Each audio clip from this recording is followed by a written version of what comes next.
Rieccoci rientrati in studio, abbiamo, come potete vedere, cambiato l'ospite, abbiamo Renzo Rossi che è il consulente amministrativo e consigliere della Lega Calcio Friuli Collinare. Con lui parleremo del rapporto tra associazioni sportive e fisco sostanzialmente, no? Sì.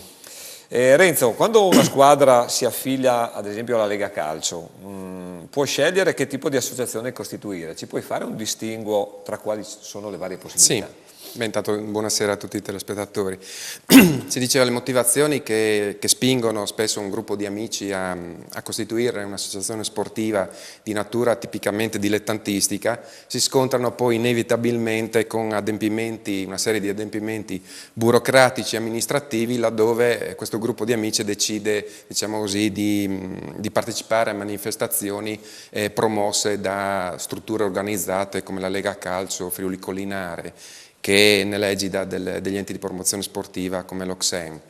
E stiamo parlando quindi di associazioni sportive dilettantistiche che sono regolamentate dalla legislazione nazionale con il decreto legislativo 460 del 97, li definisce enti non commerciali proprio per la sua tipicità di enti senza finalità di lucro. E queste associazioni sportive, nel momento in cui vogliono appunto partecipare a questo tipo di manifestazioni, devono senz'altro costituirsi e quindi ottemperare a certi adempimenti, ottenere il codice fiscale e laddove vogliono esercitare anche un'attività commerciale che deve essere parallela comunque e non prevalente rispetto a quella istituzionale, aprire eventualmente anche la partita IVA. Quindi quali sono i compiti poi principali a cui un'associazione deve attenersi in ottica gestionale? In ottica gestionale diciamo che ci sono degli adempimenti di natura tipicamente burocratica e sociale, che sono quelli della tenuta dei libri sociali, le adunanze dell'assemblea, le adunanze del consiglio direttivo e soprattutto la tenuta regolare del libro dei soci, elemento cardine in caso di controlli di verifiche.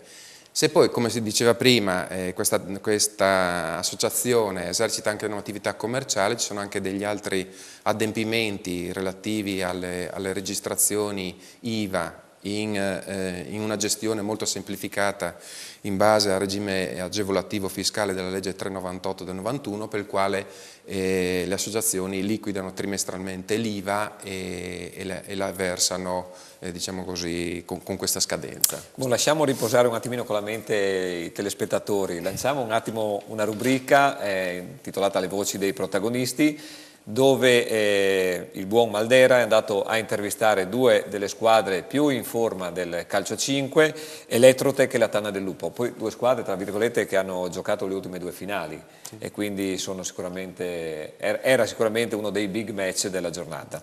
Eccoci in studio di nuovo con Renzo Rossi.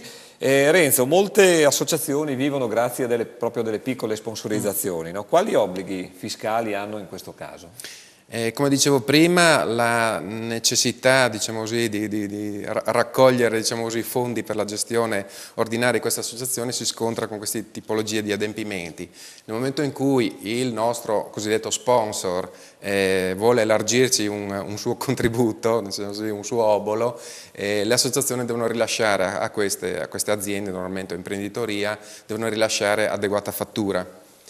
Fattura che poi le singole associazioni sportive possono, diciamo così, devono registrare e riversare l'IVA relativa, nella misura del 50% nel caso di pubblicità, nel caso del 90% nel caso di sponsorizzazione. E le scadenze fiscali solitamente quali sono? Le scadenze fiscali sono innanzitutto scadenze fiscali nel caso di associazioni sportive che hanno esclusivamente il codice fiscale non sussistono. Sussistono obblighi fiscali e scadenziario relativo alle associazioni sportive che hanno anche la partita IVA, quindi la liquidazione trimestrale IVA e l'unico, diciamo così, l'NC, che è l'unico relativo agli enti non commerciali con le scadenze ordinarie. E il 5 per 1000 IRPEF, che diciamo per molti è un elemento sconosciuto, cioè si sente tanto parlare, sì, ma in realtà le associazioni possono beneficiare di questa, tra virgolette, donazione? C'è stato un periodo un po' di confusione su questo eventuale contribuzione. Adesso la gestione del 5 per 1000 si rifà al registro nazionale gestito dall'Agenzia delle Entrate. Per poter, diciamo così, rientrare in questo registro l'associazione dovrebbe avere la natura giuridica di onlus.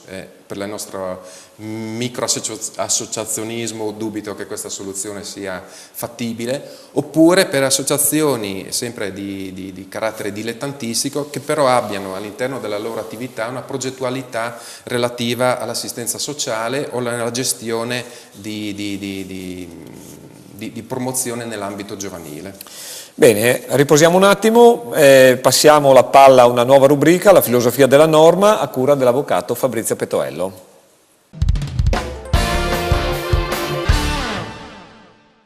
In che cosa consiste la proposta sportiva della Lega Calcio Friuli Collinare? La nostra proposta è soprattutto diretta a tutti i cittadini, indipendentemente dall'età. Nel senso che il nostro obiettivo è quello di dare la possibilità a tutti, indiscriminatamente, di dar seguito al loro bisogno e interesse di fare sport secondo le proprie motivazioni e le proprie capacità. La nostra proposta però deve anche essere originale, nel senso non un'originalità cercata di tutti i costi, ma un'originalità nel senso che deve essere adeguata alle necessità di chi la richiede, e del mondo amatoriale, del modo di praticare lo sport che è diverso da quello dilettantistico, e quindi l'analisi che noi facciamo delle nostre norme, che in fondo sono l'espressione della nostra proposta, è sempre critica.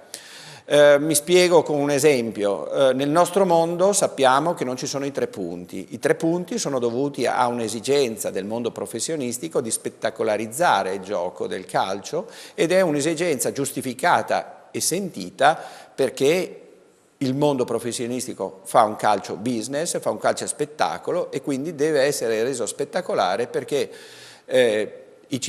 la gente, gli spettatori vadano allo stadio, li seguono alla televisione e quindi le società calcistiche professioniste guadagnino. Tutte queste esigenze evidentemente non sono sentite nel nostro mondo. Nel nostro mondo vige sicuramente il principio dell'agonismo, è inalienabile il principio dell'agonismo, nessuno gioca se non c'è il risultato in campo, ma il nostro obiettivo è quello di stemperare le tensioni agonistiche, di favorire la socializzazione e l'aggregazione, e quindi non avrebbe nessun senso la regola dei 3 punti. Questo è un esempio semplicemente per dire che la nostra proposta deve essere modulata alla domanda che riceviamo dal mondo amatoriale e quindi conforme alla stessa, secondo tutti quei principi fondanti ogni sport che la Lega Calcio riconosce, in primis fra tutti il principio della lealtà sportiva e quindi della partecipazione e della solidarietà e del piacere di stare assieme. Questo è amatorialità. Eccoci qua di nuovo in studio. Renzo, molte associazioni gestiscono anche, diciamo, i chioschi. Hanno dei regimi fiscali particolari oppure ci sono delle... Anche lì è un punto abbastanza delicato, nel senso che la normativa agevolativa prevede la possibilità, diciamo così, di un'esenzione nel caso in cui l'attività dei chioschi venga esercitata esclusivamente a favore della compagine sociale stessa. Nel caso di manifestazioni sportive tipo il campionato della Lega Calcio o altre manifestazioni similari, diciamo così, questa diciamo così, sezione di esenzione della gestione fiscale dei chioschi è relativa solo agli associati e agli altri soci dell'ente di promozione sportiva. Domanda a bruciapelo, ci sono novità nell'ambito amministrativo per il mondo dell'associazionismo o al momento è fermo? No, al momento siamo, diciamo così, fermi per quello che riguarda la normativa. Una premura, diciamo così, che vorrei dare a tutte le associazioni è: curate bene questi aspetti che sono sì burocratici ma sono abbastanza lievi come entità, come dispendio temporale, perché diciamo così, un uso improprio dell'istituto delle associazioni sportive fatto da alcuni circoli ricreativi, palestre e quant'altro ha fatto sì che l'Agenzia delle Entrate, in particolare la Guardia di Finanza, abbia operato negli ultimi mesi, soprattutto nel Basso Friuli, diverse verifiche e controlli. Ecco, quindi l'importante è essere comunque in regola con tutte le... Sì. Perfetto. Bene, abbiamo chiuso anche questa trasmissione, vi auguriamo una buona serata e vi diamo appuntamento alla prossima puntata. Buonasera.